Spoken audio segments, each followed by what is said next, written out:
Demokrasi mengajarkan bahwa bentuk yang amat sangat konkret dari kedaulatan rakyat itu adalah pemilihan dengan melibatkan setiap orang. Satu suara, satu orang. Setiap suara sama maknanya.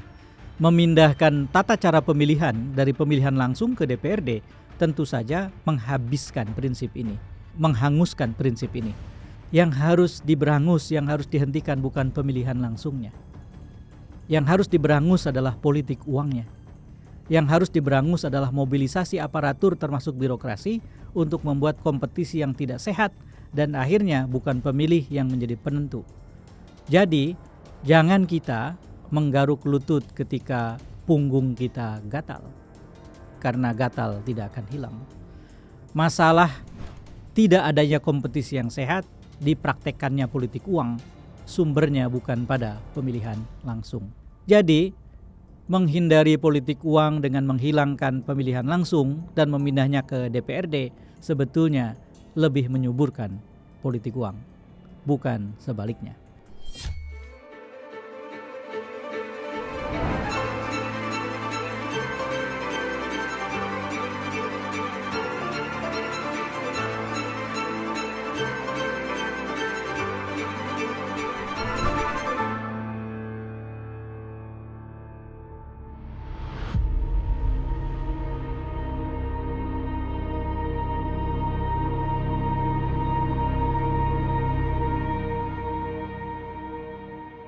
Assalamualaikum warahmatullahi wabarakatuh.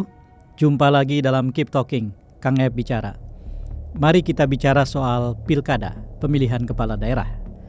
Baru-baru ini Presiden Prabowo Subianto membuat sebuah pernyataan yang kemudian memancing diskusi yang ramai.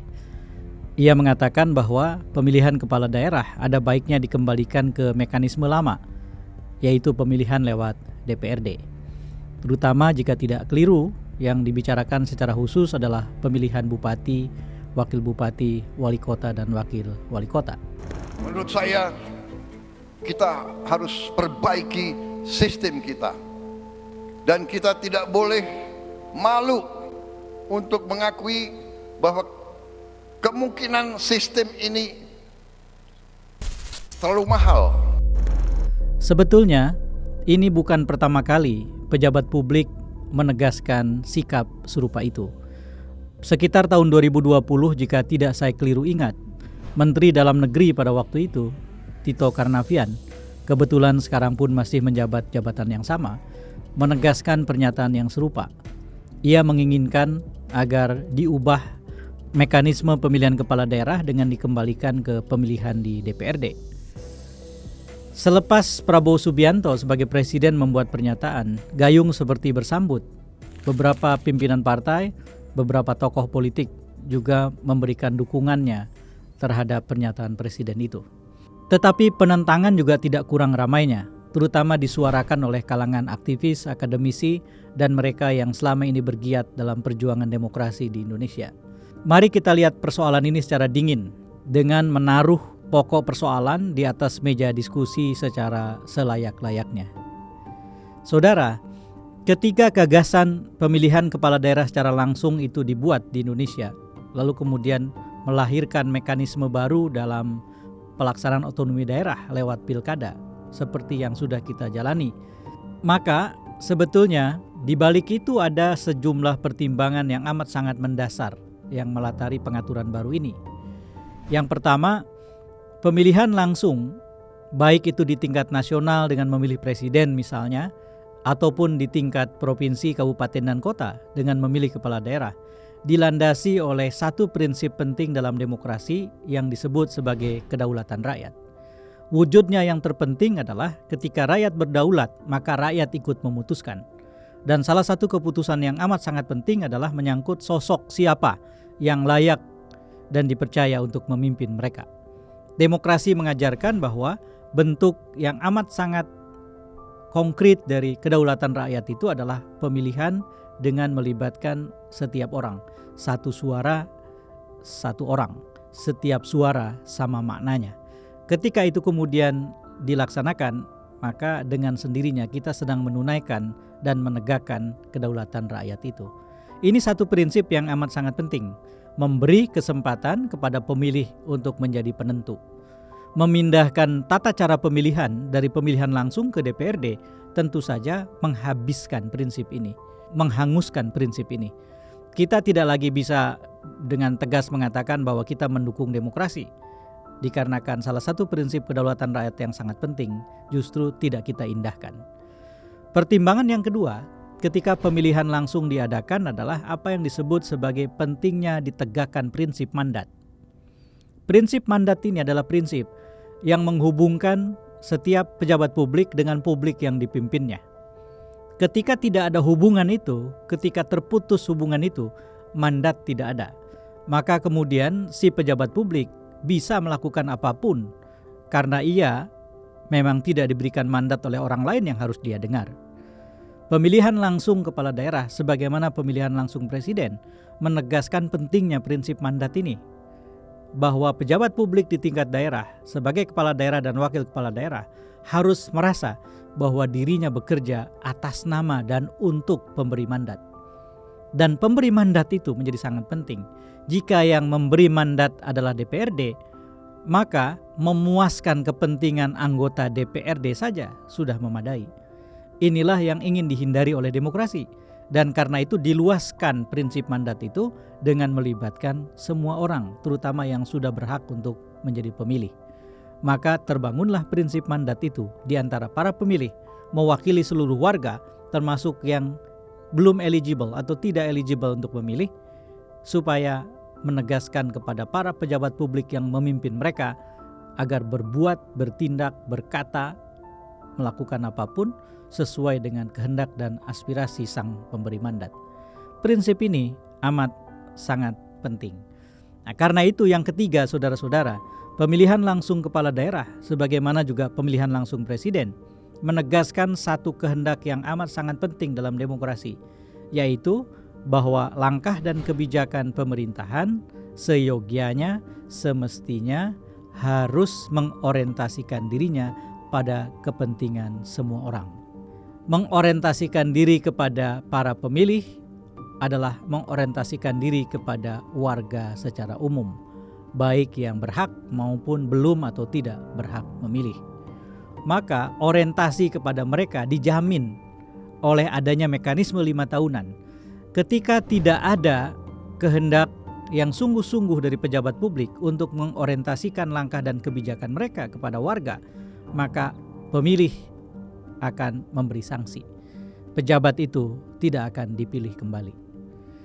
Inilah yang kemudian menyebabkan orientasi terhadap pemilih dan warga terjaga dalam sistem pemilihan yang melibatkan warga atau pemilih secara langsung. Itulah 3 prinsip penting dalam demokrasi yang tidak bisa kita abaikan. Dan itulah 3 prinsip yang kemudian mendasari mengapa kita akhirnya mempraktekkan pemilihan langsung kepala daerah, sebagaimana juga kita sudah sebelumnya mempraktekkan pemilihan langsung presiden dan wakil presiden. Lalu kemudian muncul pertanyaan, saudara-saudara, benar bahwa orientasi akan diberikan kepada pemilih jika pemilih ikut menentukan. Tetapi dalam kenyataannya banyak pejabat publik yang tidak begitu. Dan kemudian ketika mereka hendak dipilih kembali, mereka menggunakan uang, politik uang misalnya, atau menciptakan kompetisi yang tidak sehat dengan melibatkan birokrasi misalnya, untuk membuat sekalipun mereka tidak berorientasi pada pemilih, mereka tidak terkena sanksi. Banyak incumbent yang kemudian dipilih kembali, sekalipun sebetulnya kinerja mereka di bawah standar dan orang tidak puas pada mereka.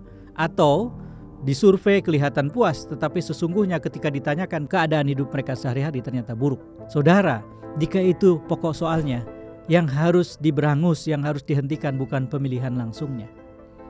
Yang harus diberangus adalah politik uangnya. Yang harus diberangus adalah mobilisasi aparatur termasuk birokrasi untuk membuat kompetisi yang tidak sehat dan akhirnya bukan pemilih yang menjadi penentu.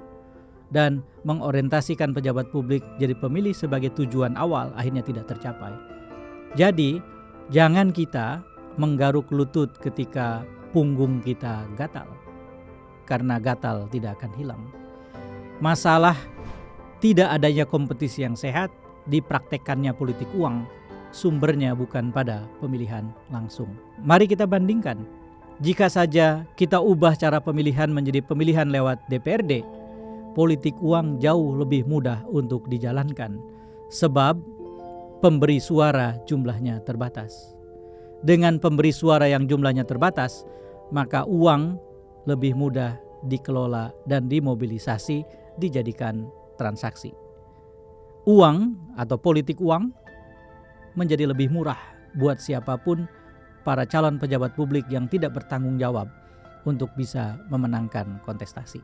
Jadi, menghindari politik uang dengan menghilangkan pemilihan langsung dan memindahnya ke DPRD sebetulnya lebih menyuburkan politik uang, bukan sebaliknya. Politik uang lebih mudah, lebih manageable, dan lebih gampang dilakukan. Bagaimana dengan mobilisasi aparatur? Bagaimana dengan mobilisasi birokrasi atau ASN untuk mendukung pihak tertentu? Ini adalah persoalan dalam demokrasi, itulah sumber sakitnya. Jangan kemudian ada penyakit ini, maka yang diamputasi adalah pemilihan langsungnya. Masalah ini harus diatasi pada titiknya masing-masing. Saya ambilkan contoh misalnya.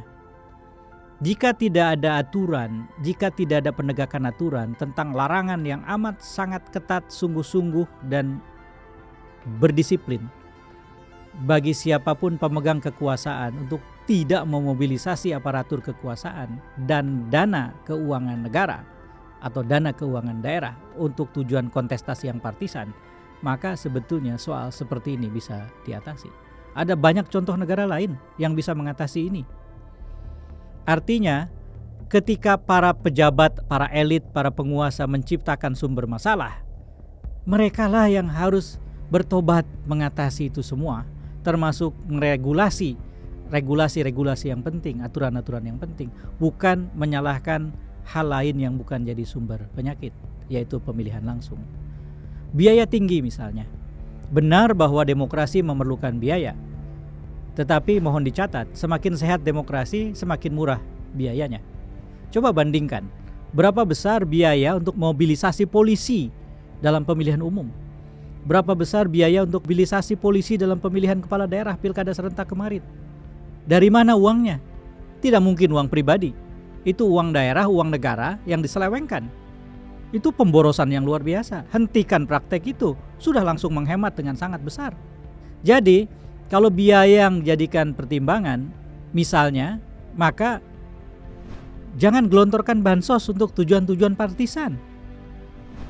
Betapa hebatnya pengeluaran, betapa besarnya pengeluaran dari anggaran belanja negara kita kemarin menjelang Pilpres misalnya 2024. Di beberapa daerah bansos juga dikeluarkan begitu besar di daerah-daerah pada saat menjelang pilkada. Itu uang negara, uang rakyat dikeluarkan begitu saja. Itulah yang disebut sebagai pemborosan, dan bukan hanya pemborosan, penyelewengan. Uang dikeluarkan sambil berkhianat pada pemiliknya yang sah, yaitu rakyat.